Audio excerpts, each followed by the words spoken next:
Hi, I'm VGRetro.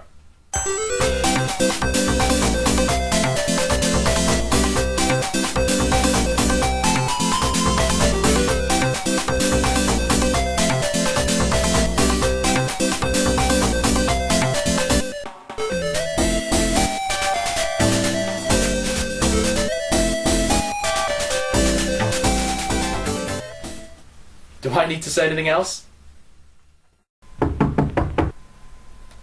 Yes. Meow.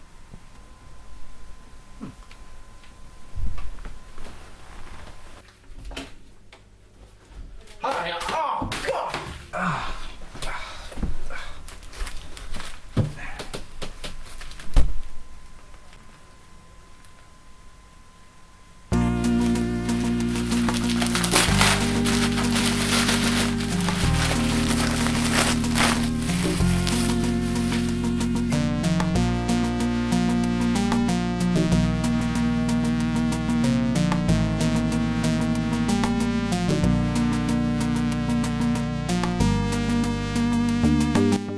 The Lion King is one of those movies that everyone remembers, but why is that?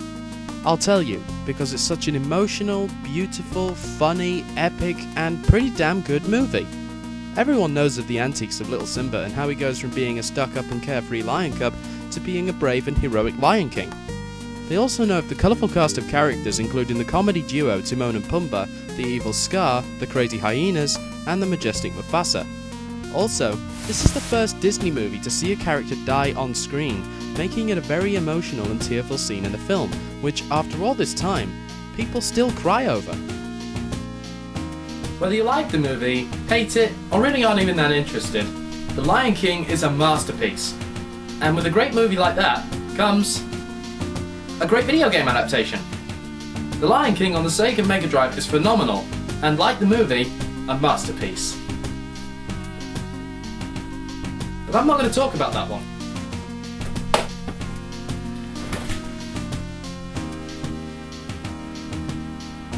Yeah.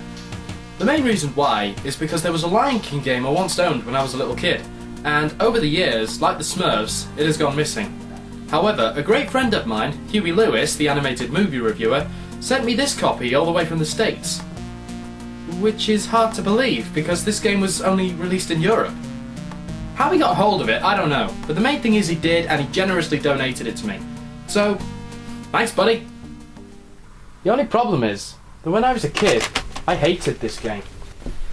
So we're gonna see if times have changed.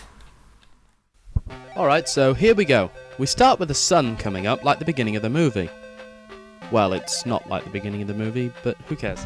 Well, here it is, the title screen in all its 8-bit glory. Anyway, here's the options. We've got difficulty selections and control selections, which is good. I'm just going to swap the controls around. This is one of those games that has button 1 as the jump button, so I've simply changed it around. 2 is my preferred jump button. Alright, so here's level 1, the Pride Lands. So the basic objective is simply to get to the top. At the same time, you can eat bugs, which give you extra health and stuff, and you got enemies, which include lizards and porcupines. Your main attack is jumping on your enemies, but you also have a roaring ability, which is used to either stun your enemies or knock them over to administer an attack. You also have this ability to swing on these branches, which helps you get to higher places instead of having to climb up from rock to rock. But the one thing I have to admit right away is that the controls are not perfect. Moving is kinda tough because of the stiffness on the D-pad, and the jumping is annoying in a sense that when jumping at an angle, you can sometimes undershoot or overshoot a jump. I don't really think that the jump itself is the problem, because in the end it all comes down to the D-pad. Here's a perfect example. I'm going to try and jump to this branch here, and I don't make it. What happened?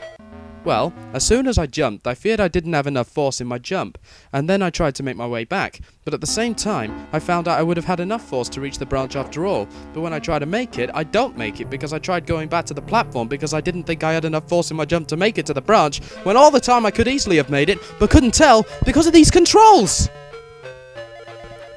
There's also this thing about falling from platforms that annoys me. Look, you jump from a high platform, and you land normally. That's fine, a lot of games are like that. But then there's this thing, where if you drop from a high platform, when you hit the ground you go splat. If this happens, it takes a full 2 seconds for Simba to start moving around again. And that shouldn't be a problem, but it just feels like it takes a lot of time off you and slows down the game. Look, that's enough about the controls. There's no sense in letting something like that ruin the rest of the game. I haven't even passed level 1 yet. So, I'm going to shut up about the controls now and continue the game until I've passed a few good levels. Then I'll go back to the controls. Right, well, there are some nice items to find, like bugs, which I've mentioned give you extra health. But there are bugs that, if you touch, they explode. Okay, do bugs like that even exist? There are also extra lives and checkpoints, which are self-explanatory, but what is this? A stone? A jewel? A Chaos Emerald? Whatever. This is a bonus item that, when collected, will allow you passage to the bonus stage at the end of the level. So here's the first boss of the game, a hyena. But which one? Shenzi? Banzai? Ed? Who knows? But anyway, he has 3 hits and you can only hit him when he's tired. There's not really a pattern to this, he gets tired whenever he feels like it, but even so, he shouldn't take more than a minute to finish. Here's the bonus level. Now this is definitely something worth nitpicking about. You play as Pumbaa, and the objective is to eat as many of these yellow balls as possible. I'm not sure what they're supposed to be, but for the sake of humour, I'm going to call them cheesy poofs. But anyway, you have to eat the cheesy poofs, but at the same time, you have to avoid these red bugs that also fall from the ceiling. Is this some kind of a conspiracy? Pumbaa eats bugs, and as far as I know, there are red bugs among the ones he eats. But why are the bugs bad here, and why are the cheesy poofs instead of bugs? Oh well. Level 2, the main event. This level is more fun. We get to swing on rhinos' tails, jump on giraffes' heads, ride ostriches, and even get thrown around by monkeys. The monkeys are the main tool for getting around the level, for there are many pools of water that are instant death if you land in them. Sometimes the monkeys aren't facing the right direction, but a simple roar will take care of that.